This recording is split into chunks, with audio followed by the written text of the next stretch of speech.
Hi, Reborn friends. This is just I guess, audio response to the video that I made yesterday about all the strange accusations and rumors that had been going around about me. One of the things I'm very happy and grateful for is the private messages that I got, in which almost everybody that I know, that I sort of know well, responded to let me know that they had never heard such ridiculousness, and were very surprised to even hear me talk about this. I thank everybody for responding positively about it, and for letting me know that they hadn't heard any such thing. And never thought any such thing. I'm going to assume that I'm told the truth from everybody. The people that I did have in mind regarding ones that were either saying this about me, they did not or either were saying it about me or having heard this said about me. They didn't respond at all, which I wasn't surprised about. So I thank everybody for your response about it. I was actually talking about it today. I brought it up to a friend in my real life, what had happened. And one thing that she brought up, and I guess I really never considered, which is true, the fact that these days you got to be careful.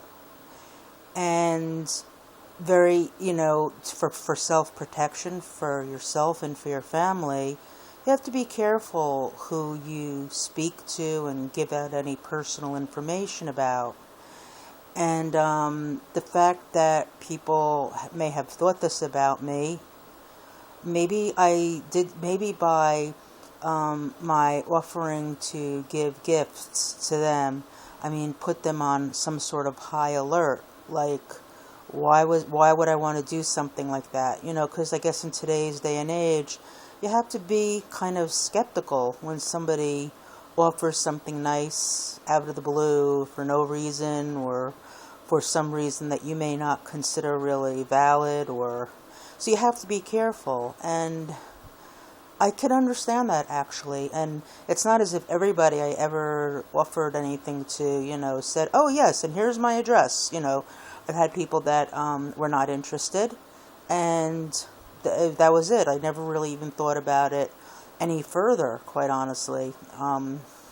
But what was odd was the accusations of me being a male and from France and an ex-convict, and all these other things were very bizarre. And the people being, or whoever it was, was so petty to say that, yeah, she sends gifts, but she doesn't wrap them, is just ridiculously sad. That's sort of a little bit, to me, I'm sorry, it's a little bit insane. In fact, it's very insane. You can't really make sense of it. It's so ridiculous that, you just sort of file that in a way under a person who's, barely existing in the real world, or has some sort of very odd type of home life, and is, totally spoiled and really hasn't found out what life is really about yet. So, but I really never, though, considered the fact that people might think it weird that somebody's offering them a gift, because you know how it is. It's sort of, you feel that there's a catch to everything. And you learn that because this is the way of our world now. Maybe it's always been that way, but it's a lot more obvious and spoken about. You're warned about it on TV and in the news, and you get letters and you get emails about things and stuff. And if you just watch the news for about a half hour, you realize that this world we live in is extremely dangerous. And basically you just have to sort of slip through the cracks all the time to keep things status quo and keep things flowing for yourself and your family. So Thank you, everybody, though, for not believing, or the people, who responded to me for not believing such things. Thank you for the kind things that you said, about me. I was not looking for any sort of accolades or anything, but I didn't feel that I could just, let this whole thing slide by. This had sort of been building, I guess, for the last almost a month. And as more things sort of trickled in, and I wasn't even searching for more things to trickle in, it was... I just heard things here and there, it was just when I heard one thing or two things, who cares? I don't care. Not everybody's going to like me in life, and I don't care. But when you hear them, then, the third thing, and the fourth thing, and the fifth thing, things keep piling up, then I started getting, a little bit worried. What kind of impression am I giving here? I may not be the most politically correct person, and... I have a sort of a kinky type of sense of humor. I'll say something, that other people may not say. I make jokes about stuff, either sexually related or sort of politically incorrect related. And I know that I do that, and that's me. I try to tone it down, and I'm careful who I do that with, and I wouldn't want to do that to somebody that would be insulted by it, but that's sort of one of my weaknesses. Thank you, everybody, for listening to this, and I hope everybody is enjoying pictures of baby Kylie, and videos of baby Kylie, and I really do love her. I'm very, very happy to finally have a reborn baby that I truly, truly love. And there's more coming. I'm sure there's going to be more coming. I know of at least one that is going to definitely be coming. And I'm very, very excited about that. And so, yes. And wanted to wish everybody, tomorrow is Father's Day.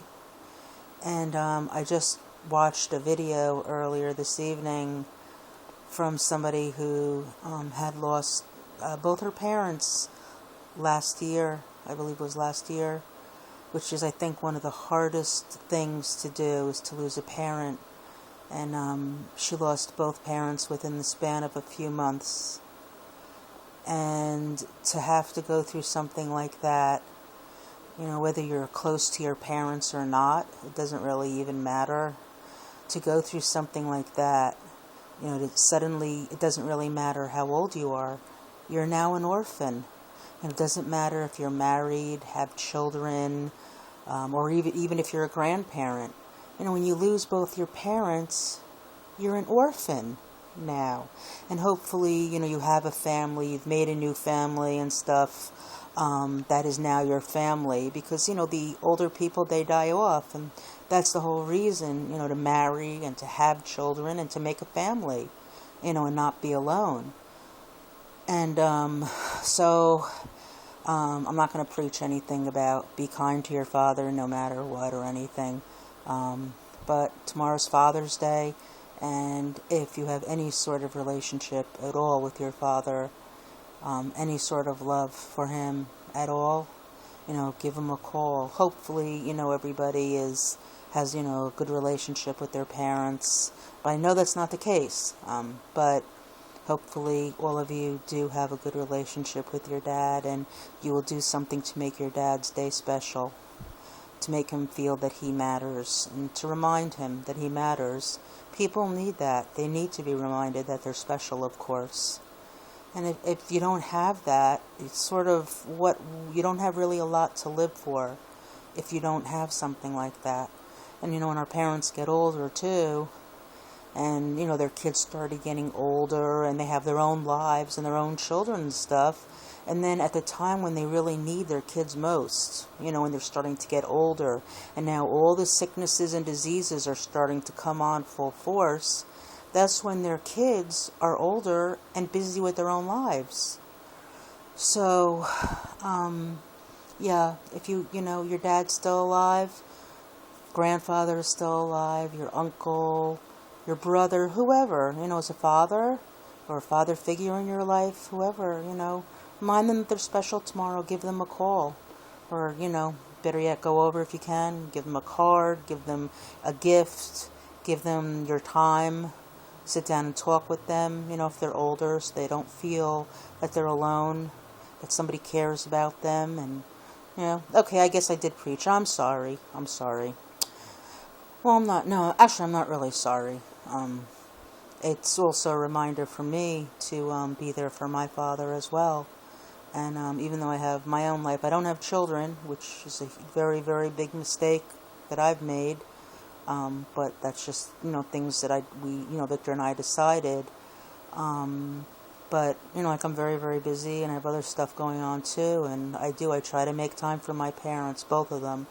My mother in a nursing home, even though she doesn't know me anymore or know that I'm there. It doesn't matter. I know that I'm there. And for my father too. His wife is pretty much gone. She's still alive, but he's also alone, and I make sure that his alone time is very, very, very minimal.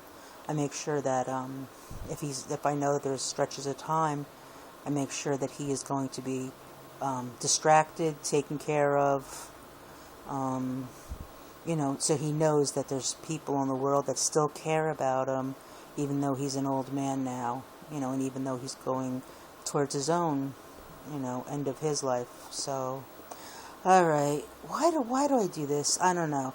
I think I do this. I have like a lot of unresolved feelings regarding death and parents dying and stuff, and it's been this whole Alzheimer's thing, and Victor getting sick has been this sort of post-traumatic stress disorder sort of thing. I don't think about it all the time, but if I do, it's not a pleasant, good feeling. It's more of a dread, and that's something that I need to work on. Okay, happy evening, everybody. Happy Sunday. Happy Sunday tomorrow. And as always, toodaloo. Bye, guys.